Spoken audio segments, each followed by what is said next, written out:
वक्फ कानून को चुनौती देने वाली याचिकाओं पर आज सुप्रीम कोर्ट में सुनवाई। मुख्य न्यायाधीश संजीव खन्ना की अगुवाई वाली 3 जजों की बेंच करेगी सुनवाई। वक्फ कानून के खिलाफ कई याचिकाएं दायर की गई। एआईएमआईएम नेता असदुद्दीन ओवैसी, जमीयत उलेमा प्रमुख मौलाना अरशद मदनी और आप नेता अमानतुल्लाह खान ने भी दायर की याचिकाओं में वक्फ कानून को मौलिक अधिकारों के विरुद्ध बताया गया। वक्फ कानून में हुए संशोधन को संपत्ति के अधिकार के भी खिलाफ बताया गया। वक्फ कानून को लेकर आज से मुंबई में मुस्लिम इलाकों में संवाद यात्रा शुरू करेगी बीजेपी। पार्टी के माइनॉरिटी सेल के कार्यकर्ता वक्फ कानून के फायदे समझाएंगे। मुंबई के साकीनाका इलाके में दोपहर 1 बजे संवाद यात्रा की शुरुआत होगी। पिछले शुक्रवार को पुलिस ने संवाद यात्रा को नहीं दी थी इजाजत। कारोबारी रॉबर्ट वाड्रा को आज फिर गुरुग्राम लैंड डील मामले में पूछताछ के लिए बुलाया गया। ईडी हेडक्वार्टर में सुबह 11 बजे पूछताछ। रॉबर्ट वाड्रा से मंगलवार को 8 घंटे तक सवाल जवाब हुए। पूछताछ के बाद बोले वाड्रा, मैंने ईडी के सभी सवालों के जवाब दिए। कांग्रेस आज देश भर में ईडी दफ्तर के बाहर करेगी प्रदर्शन। सोनिया और राहुल गांधी समेत अपने नेताओं के खिलाफ नेशनल हेराल्ड मामले में चार्जशीट दाखिल करने का करेगी विरोध। नेशनल हेराल्ड केस में सोनिया गांधी और राहुल गांधी की बड़ी मुश्किलें। राउस एवेन्यू कोर्ट में ईडी ने दोनों के खिलाफ चार्जशीट दाखिल की। मनी लॉन्ड्रिंग से जुड़े केस में ईडी की चार्जशीट में राहुल के करीबी सैम पित्रोदा, सुमन दुबे समेत कई और नाम। 25 अप्रैल को कोर्ट चार्जशीट पर लेगी संज्ञान। कांग्रेस नेता अभिषेक मनु सिंघवी ने ईडी चार्जशीट को राजनीतिक प्रतिशोध का अभियान बताया। कहा, इसमें कानूनी दृष्टि से कुछ भी नहीं, इसका करेंगे विरोध। कांग्रेस नेता जयराम रमेश ने कहा, प्रधानमंत्री और गृहमंत्री की डराने धमकाने की कोशिश, हमारा नेतृत्व इस पर चुप नहीं बैठेगा। कांग्रेस नेता दानिश अली भी बीजेपी पर भड़के। कहा, हम इस तरह की धमकियों का जवाब कोर्ट में देंगे। पंजाब कांग्रेस अध्यक्ष अमरिंदर राजा वडिंग ने कहा, राहुल गांधी ईडी के डराने से डरने वाले नहीं हैं और न ही पीछे हटने वाले। बीजेपी सांसद सुधांशु त्रिवेदी ने कहा, कांग्रेस के लिए इस मामले में राजनीति करने का कोई आधार नहीं। मोदी सरकार के आने से पहले इसमें मामला दर्ज हुआ था। सुधांशु त्रिवेदी ने कहा, 2012 साल में शुरू हुआ था मामला। हाईकोर्ट ने अक्टूबर 2013 में एक जनहित याचिका से इस केस की सुनवाई शुरू की थी। कोलकाता में आज मुस्लिम धर्मगुरुओं के साथ सीएम ममता बनर्जी की बैठक। वक्फ बिल, प्रदर्शन और मौजूदा हालातों को लेकर चर्चा करेंगी। मुर्शिदाबाद हिंसा में बांग्लादेशी उपद्रवियों के शामिल होने का अंदेशा। गृह मंत्रालय के सूत्रों के मुताबिक शुरुआती जांच में हुआ खुलासा। अराजकता फैलाने में कई टीएमसी लीडर्स की भी मदद। मुर्शिदाबाद हिंसा में बाप बेटे की हत्या के 2 आरोपी अरेस्ट। एक आरोपी बांग्लादेश सीमा के पास से पकड़ा गया। हिंसा और तनाव के बीच हावड़ा में पुलिस ने फ्लैग मार्च निकाला। सभी से शांति बनाए रखने की अपील की। बंगाल हिंसा को लेकर सीएम योगी का बड़ा बयान। बोले, दंगाई लातों के भूत, वो बातों से कहां मानेंगे, डंडा ही उनका उपचार। सीएम योगी के डंडे वाले बयान पर अखिलेश का पलटवार। बोले, कभी उन्हें जीरो या अंडा याद आता है, अब डंडा याद आ रहा है। अखिलेश यादव ने सांप्रदायिक दंगे की बीजेपी को इसके लिए जिम्मेदार ठहराया। कहा, हम सीएम ममता के साथ खड़े हैं। मुर्शिदाबाद हिंसा में घायल लोगों से मिले कांग्रेस नेता अधीर रंजन चौधरी ने कहा, लोग जिंदा रहने के लिए संघर्ष कर रहे हैं और ममता सरकार चुप बैठी है। लोगों को धर्म के आधार पर बांट रही है बीजेपी। टीएमसी नेता जयप्रकाश का निशाना। देश भर में हिंदुओं पर मंडरा रहा खतरा। पूर्व कांग्रेस नेता आचार्य प्रमोद कृष्णम की पीएम मोदी से मामले पर विचार करने की अपील। प्रमोद कृष्णम ने कहा, बंगाल को बांग्लादेश बनाने की कोशिश में ममता जुटी। तेजस्वी और राहुल उनके पैटर्न्स को फॉलो कर रहे हैं। आप नेता सौरभ भारद्वाज ने कहा, मुर्शिदाबाद की हिंसा बीजेपी की फैलाई नफरत का नतीजा। तमिलनाडु के वेल्लोर में 150 परिवारों को वक्फ का नोटिस। वक्फ की जमीन खाली करने को कहा। बीजेपी अध्यक्ष जेपी नड्डा के घर कैबिनेट मंत्रियों की बैठक। अमित शाह, राजनाथ सिंह, निर्मला सीतारमण, पीयूष गोयल और अश्विनी वैष्णव समेत कई मंत्री शामिल हुए। जेपी नड्डा के घर हुई बैठक में सरकार के कामकाज और संगठन के साथ समन्वय को लेकर चर्चा। राहुल गांधी के गुजरात दौरे का आज दूसरा दिन। अरावली जिले के मोडासा में संगठन सृजन अभियान करेंगे शुरू। कार्यकर्ताओं से संवाद का भी कार्यक्रम।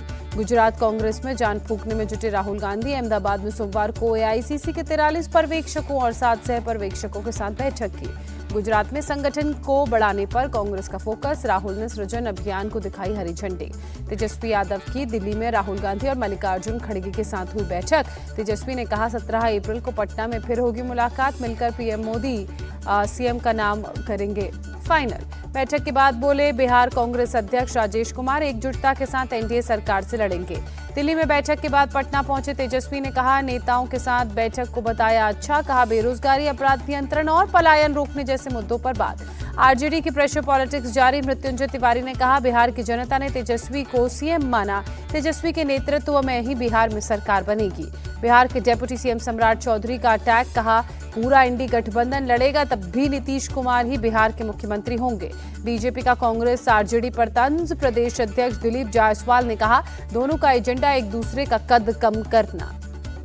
राहुल तेजस्वी की मुलाकात पर बीजेपी नेता शहनवाज हुसैन का तंज, कहा ये लोग चाहे कितनी भी बैठक कर लें लेकिन परिणाम जीरो ही आएगा।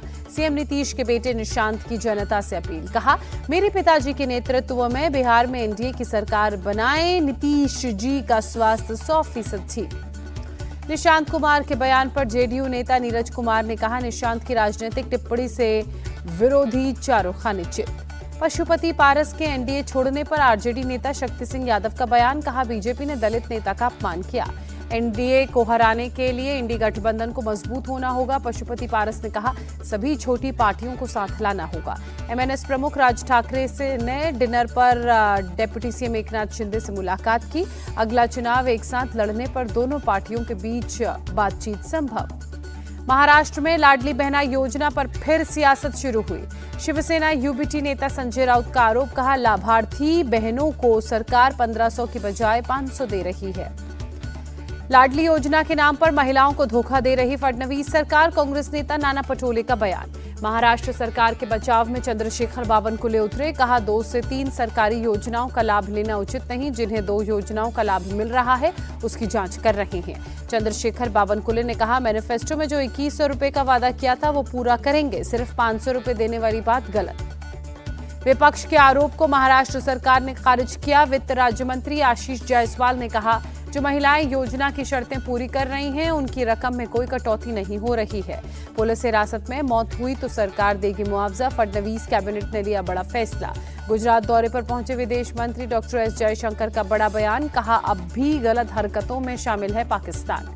पंजाब में 50 बम वाले बयान पर बुरे फंसे कांग्रेस नेता प्रताप सिंह बाजवा। समन मिलने के बाद मोहाली क्राइम ब्रांच के दफ्तर जाकर बयान दर्ज करवाया। प्रताप सिंह बाजवा ने पंजाब हरियाणा हाईकोर्ट में याचिका दी, खुद पर दर्ज एफआईआर को रद्द करने की मांग की, मामले को राजनीति से प्रेरित बताया। प्रताप सिंह बाजवा ने समर्थकों के साथ पंजाब कांग्रेस उतरी। एफआईआर और पूछताछ के विरोध में सड़क पर धरना दे रहे कांग्रेस के कार्यकर्ता। पूरी कांग्रेस प्रताप सिंह बाजवा के साथ मिलकर लड़ाई लड़ेगी। कांग्रेस सांसद चरणजीत सिंह चन्नी का बयान। पंजाब के सीएम भगवंत मान ने कहा, बजाय डर फैलाने वाला बयान दिया, मुझे बताएं कहां है ग्रेनेड और बम, उनके खिलाफ कानून अपना काम करेगा। पंजाब के मोहाली में आप विधायक कुलवंत सिंह के घर पर ईडी की रेड, मनी लॉन्ड्रिंग मामले में कार्रवाई। कर्नाटक के सीएम सिद्धारमैया का बड़ा झटका उन्हें लगा, कोर्ट ने मूडा केस में जांच जारी रखने का आदेश दिया। वाराणसी के ज्ञानवापी मामले में सुनवाई टली, अब 5 मई को इलाहाबाद हाईकोर्ट में होगी हियरिंग। रणवीर इलाहाबादिया और समय रैना की मुश्किलें बरकरार। अभद्र टिप्पणी मामले में तीसरी बार महाराष्ट्र साइबर सेल ने बयान दर्ज किया। जम्मू कश्मीर को जल्द मिलेगा राज्य का दर्जा, सीएम उमर अब्दुल्ला ने विरोध जताया। हरियाणा के भिवानी में रवीना नाम की एक महिला ने अपने यूट्यूबर प्रेमी के साथ मिलकर पति की हत्या की, शव को बाइक से नाले में फेंका। रवीना और उसके प्रेमी सुरेश ने 25 मार्च की रात वारदात को अंजाम दिया था। सीसीटीवी में हत्या का राज खुला, पुलिस ने गिरफ्तार किया। रवीना ने पूछताछ में कबूल किया गुनाह, कहा यूट्यूबर सुरेश के साथ संबंध की वजह से पति के साथ होती थी अनबन, पुलिस सुरेश से कर रही है पूछताछ। महाराष्ट्र में बीड के माजलल गांव में बीजेपी नेता बाबा साहेब प्रभाकर आगे की दिन दहाड़े हत्या, बीच बाजार में धारदार हथियार से किया गई हत्या। बीजेपी नेता की हत्या के बाद आरोपी नारायण शंकर ने खुद थाने में सरेंडर किया। कत्ल की पूरी वारदात का वीडियो सामने आया। पुणे में कारोबारी की हत्या मामले में पटना पुलिस ने 11 आरोपियों को गिरफ्तार किया। कारोबारियों को 11 अप्रैल की रात 8 बजे पटना एयरपोर्ट से किया गया था अगवा। पुलिस के मुताबिक कारोबारी को फर्जी ईमेल से स्क्रैप की नीलामी का झांसा देकर पटना बुलाया गया था। यूपीआई और गूगल पे के जरिए पैसे करवाए गए थे ट्रांसफर। कारोबारी के विरोध करने पर जहानाबाद ले जाकर हत्या की गई। वारदात में शामिल 6 आरोपियों ने हत्या की बात कबूली। फरीदाबाद में गुलशन नाम के शख्स पर उसकी प्रेमिका ने परिवार वालों के साथ मिलकर हमला किया, लाठी डंडों से पिटाई कर हाथ पैर तोड़े। गुलशन के मुताबिक प्रेमिका ने उससे 21.5 लाख रुपए की मांग की थी। पैसे वापस मांगने पर 29 मार्च को उसकी पिटाई की गई। पुलिस ने अभी तक कोई कार्रवाई मामले में नहीं की। गाजियाबाद में एक शादी समारोह में हर्ष फायरिंग में 3 लोग घायल, 13 साल का एक बच्चा भी छर्रा लगने से घायल। सभी को अस्पताल में भर्ती कराया गया। पुलिस ने हर्ष फायरिंग के आरोपी फिरोज और उसके एक साथी को गिरफ्तार किया। पाराबोर के पंपंगन से टेंट के अंदर की गई थी फायरिंग। घायलों के परिवार वालों ने फिरोज पर पुरानी दुश्मनी का आरोप लगाया। बताया शादी का मौका देखकर फायरिंग की गई। यूपी में बागपत में एक शादी समारोह में हर्ष फायरिंग का वीडियो सामने आया। डांस करते हुए तमंचे से फायरिंग करते हुए युवक का वीडियो हुआ वायरल। सोशल मीडिया पर वीडियो वायरल होते ही पुलिस ने संज्ञान लिया। डांस करते वक्त हर्ष फायरिंग के आरोपी दिलजान की तलाश में जुटी। यूपी के जौनपुर में एक शख्स ने गाड़ी पर केक रखकर तलवार से काटा। सोशल मीडिया पर वीडियो वायरल होने पर पुलिस ने गिरफ्तार किया। यूपी के रायबरेली में बेखौफ चोरों का आतंक। बाइक सवार चोरों ने घर के सामने खड़ी स्कॉर्पियो पर हाथ साफ किया। मध्य प्रदेश के जबलपुर में जगतगुरु देवाचार्य को धमकी देने के मामले में एक्शन पुलिस ने विशेष समुदाय के नाबालिग को गिरफ्तार किया। हमले की धमकी के बाद बढ़ाई गई राम मंदिर की सुरक्षा। पुलिस और इंटेलिजेंस अलर्ट। मंदिर के हर हिस्से की सघन तलाशी। तमिलनाडु से आया धमकी भरा ईमेल। अमरनाथ यात्रा के लिए रजिस्ट्रेशन शुरू। 4 बैंकों की 553 शाखाओं में हो रहा है रजिस्ट्रेशन। इस साल बारिश तोड़ेगी सारे रिकॉर्ड। मौसम विभाग ने 105% बारिश का जताया अनुमान। आईपीएल में आज दिल्ली कैपिटल्स का राजस्थान रॉयल्स से सामना होगा। दिल्ली के अरुण जेटली स्टेडियम में दोनों टीमें होंगी आमने सामने। शाम 7:30 बजे शुरू होगा मैच।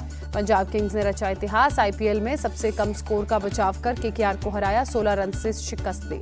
पंजाब ने पहले बल्लेबाजी करते हुए 111 रन बनाए। 112 रन के लक्ष्य को चेस करने उतरी केकेआर की टीम 95 रनों पर ढेर हुई। 2 विकेट जल्दी गंवाने के बाद अजिंक्य रहाणे और अंगकृष रघुवंशी ने केकेआर की पारी को संभाला। तीसरे विकेट के लिए दोनों के बीच 55 रनों की पार्टनरशिप। रहाणे और रघुवंशी के आउट होते ही केकेआर की टीम ताश के पत्तों की तरह ढही। पंजाब किंग्स के युजवेंद्र चहल ने केकेआर के खिलाफ कमाल की गेंदबाजी की। 28 रन देकर 4 विकेट अपने नाम किए। प्लेयर ऑफ द मैच चुने गए। केकेआर के सुनील नरेन आईपीएल में किसी एक टीम के खिलाफ सबसे ज्यादा विकेट लेने वाले गेंदबाज बने। नरेन ने पंजाब के खिलाफ 36 विकेट लिए।